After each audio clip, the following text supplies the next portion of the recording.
Most aquariums have on their back some form of background, usually these rolls of different background which depict various pictures of aquatic scenes, ocean, water. There's a number of different scenes. But the thing that they all have in common is if you look on the left here, this is what most people are accustomed to seeing. What happens is the light comes out of the aquarium, bounces off the background, bounces back into the tank, and you end up with that kind of reflective haze. It's not a very clear picture of what is actually on the background. Now if we pan over here to the right side of the aquarium, you can see it particularly well at the top. No clear view on the left, clear view on the right.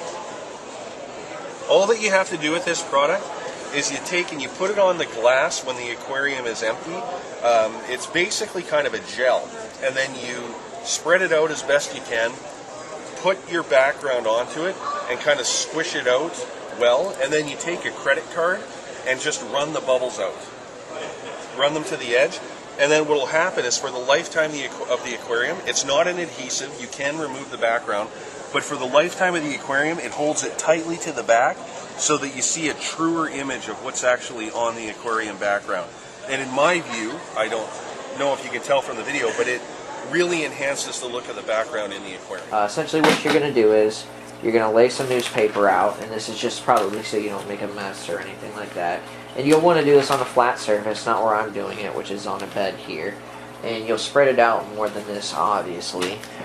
So that's what the newspaper's for. At the point it should be cut. You can see the newspaper I have under there.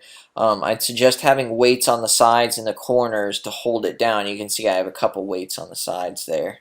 And you would definitely shake the bottle up before you use it. And so you can see, go ahead and spread it on the edges, on around the outside. The edges and the corners are going to be the most important parts that stick, basically. Most important parts to have glue on, for sure. But obviously you'll need a lot on the inside too, and it's going to spread around. You'll see that it's not even like glue, it's almost like an oil or something, and it's better to just leave a little extra because you can always cut it off, but once you cut too short, you got to pretty much start all over again. So, and anyways, what you see me doing here is trying to get that side stuck down, and I ended up, like I said, you ended up using tape, but I'm just, working on my final process of getting bubbles out. I didn't have my tool that I wanted, so I ended up just using a credit card, which works. You can do that. It works fine. Well, not necessarily a credit card, but a card of that nature. Usually the way you want to do it, it's okay if you're just trying to get a select few bubbles out to do it differently, but when you're starting, and you still got a long ways to go, what you should do is you should go left to right, top to bottom. See, like I just went left to right, then I would go a row down and do it again.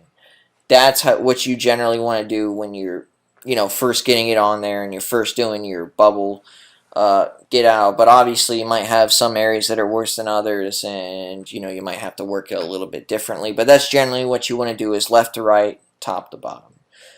For getting the bubbles out there.